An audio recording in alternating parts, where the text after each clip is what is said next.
नमस्कार, मैं इस समय गाज़ियाबाद में मौजूद हूँ और ज़िला उपाध्यक्ष सपा नेता मेरे साथ मौजूद हैं मनमोहन सिंह झागामा। इनसे मैं बात करूँगा और चर्चा करूँगा जो इस वक्त की जो दुनिया में चिंगारी लगी हुई है बलात्कारी को लेकर के, जो रेपिस्ट हैं उनको फांसी की सज़ा सुनानी चाहिए, इसको लेकर के जगह जगह पूरे दुनिया भर में लोग आक्रोश में हैं। इसको लेकर के हम बात करेंगे हमारे साथ मनमोहन झागामा से। जी देखिए साहब, अपना परिचय दीजिए। मेरा नाम मनमोहन झागामा, जिला उपाध्यक्ष समाजवादी पार्टी। जी। वास्तविकता तो यह है कि आज हमारे प्रदेश और देश में जी जो शासन करने वाला व्यक्ति है वो दुशासन है, जी दुर्योधन है जी और भीष्म पितामह की भूमिका में है। और जब जब देश में दुर्योधन सरीखे लोगों के हाथों में शक्ति प्राप्त हुआ है, तब तब महिला शक्तियों को बेआबरू करने का काम वो लोग किए हैं। और आज सिर्फ उत्तर प्रदेश नहीं, आज जबकि उत्तर प्रदेश में आप देख ले, ऐसा लगता है जैसे अपहरण, बलात्कार, लूट, इस तरीके के लोगों का मनोबल कितना मजबूत है।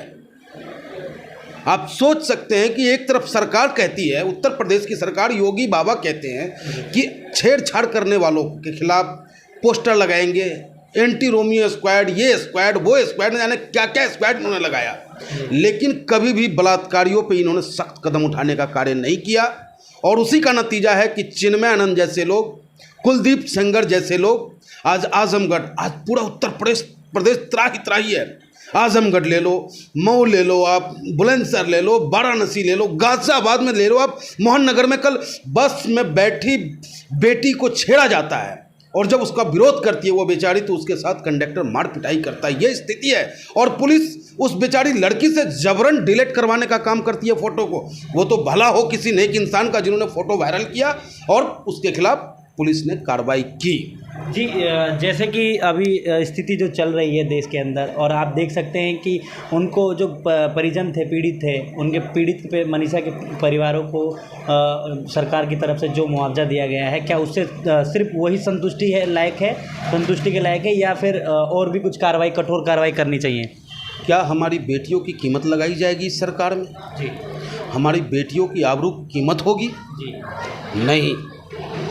जब विकास दुबे के लिए गाड़ी पलटी जा सकती है, जी, विकास दुबे का एनकाउंटर किया जा सकता है, जी, तो इन बलात्कारियों का क्यों नहीं? समाजवादी पार्टी मांग करता है इनसे कम से कम तो 1 करोड़ रुपया उनके परिजन को दे।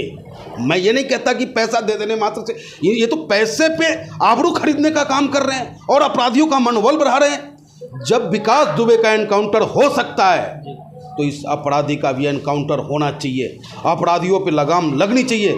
लेकिन कहीं ना कहीं सरकार का इकबाल खत्म होता हुआ नजर आ रहा है। जी।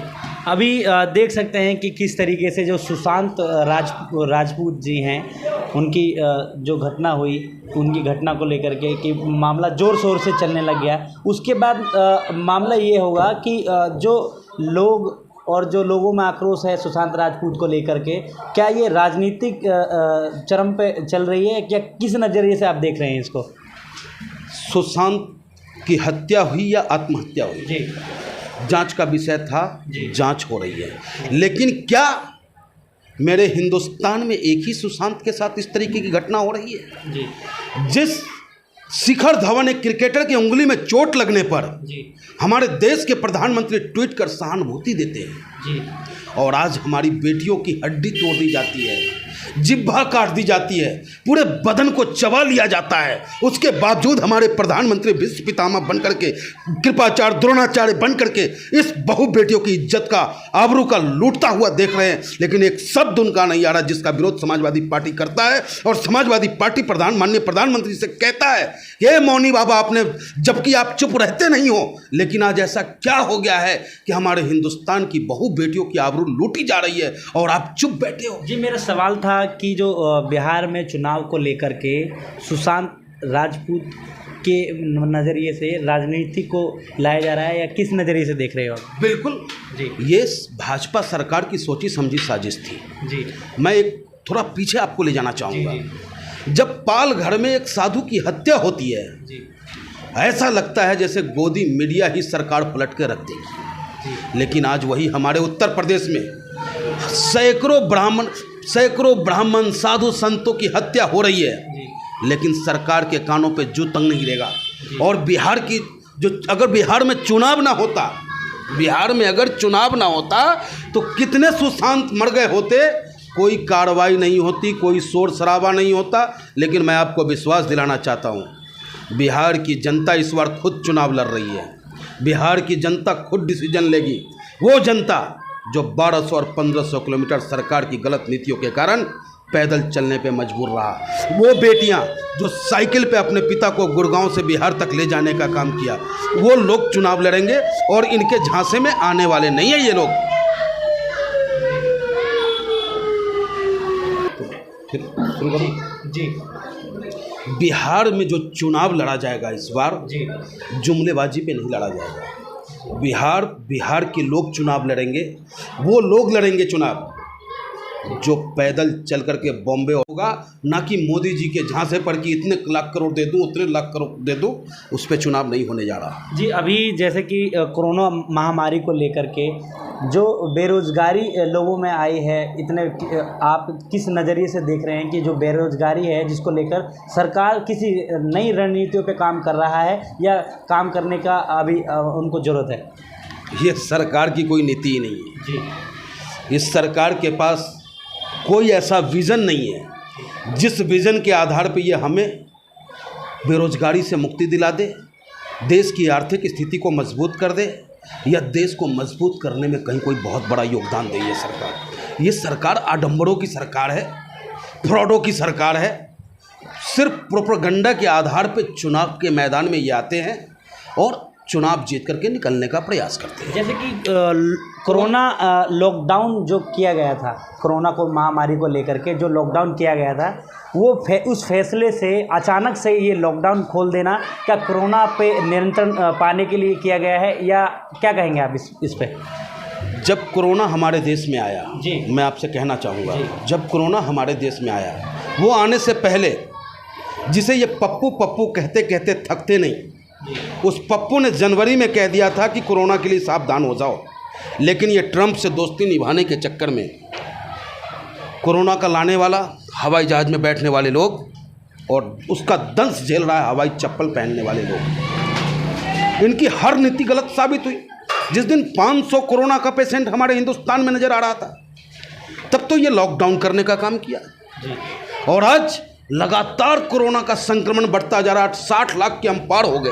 तो ये जो फैसला है, निर्णय लिया गया है लॉकडाउन खोलने का, क्या ये लॉकडाउन खोलने का जो निर्णय लिया है ये सही है या गलत? बिल्कुल गलत है लॉकडाउन खोलने का निर्णय। दूसरी बात मैं कहना चाहूँगा आपके माध्यम से जी।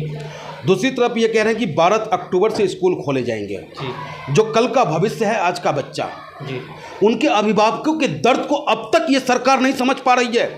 इस कोरोना काल में जब सरकार की आर्थिक स्थिति इतनी दयनीय है, उस अभिभावक का जॉब छोड़ चुका है, इनकम खत्म हो चुका है, ये सरकार अभिभावक का फीस तक माफ़ करने का कहीं से कोई प्रयास नहीं कर रही है।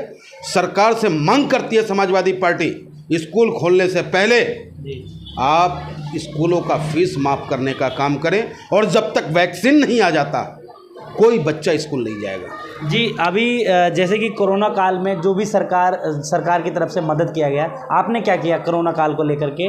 जिस तरीके से लोग दर बदर भटक रहे थे, क्या किया आपने? सरकार ने तो मदद ये किया है कि वैश्विक महामारी के नाम पर महाघोटाला, जी, महालूट करने का काम किया। आपने क्या किया? हम समाजवादियों ने राशन देने का काम किया, जी, घर घर भोजन का पैकेट पहुंचाने का काम किया।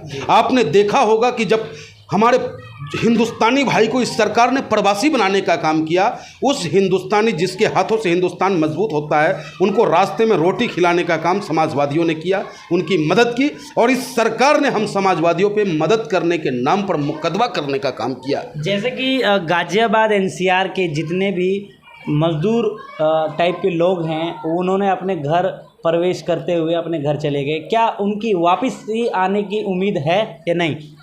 देखिए, वापसी तो वो आएंगे, वापसी वो आएंगे, लेकिन उनके अंदर एक दर्द होगा कि इस शहर को बिल्डिंगों से सजाने में मेरे हाथ का योगदान रहा है जी। इस शहर के कल कारखानों में जो जान थी वो मेरे हाथों से थी, मजदूरों के हाथों से थी जी। लेकिन क्या इस शहर के लोग इतने बेदर्द हो गए? इस शहर के अधिकारी इतने बेदर्द हो गए कि जिसके लिए सुख सुविधा के सामान को हमारे मेहनत की कमाई से इकट्ठा किया जाता था, वो हमारे नाम पर भी लूट करने का काम किया। राशन जो बांटने की बात होती थी, सरकार पैकेट बांटता था, कहीं ना कहीं वो पैसा भी किसी उद्योगपति के घर से राशन लाया जाता था और उस राशन को बांटने का काम इन अधिकारियों ने किया। अगर इसकी बहुत बड़ी घोटाला होगी, जब जांच होगी। ये वैश्विक महामारी के नाम पर पूरे हिंदुस्तान को लूटने का काम इन लोगों ने किया है। जैसे कि आने वाले सरकार उत्तर प्रदेश सरकार में जनता किस नए चेहरे को उजागर करेगी या दोबारा से योगी सरकार आएंगे? जनता तो कह रही है साहब, गलती से हुआ मिस्टेक, भैया आ जाओ अखिलेश जी।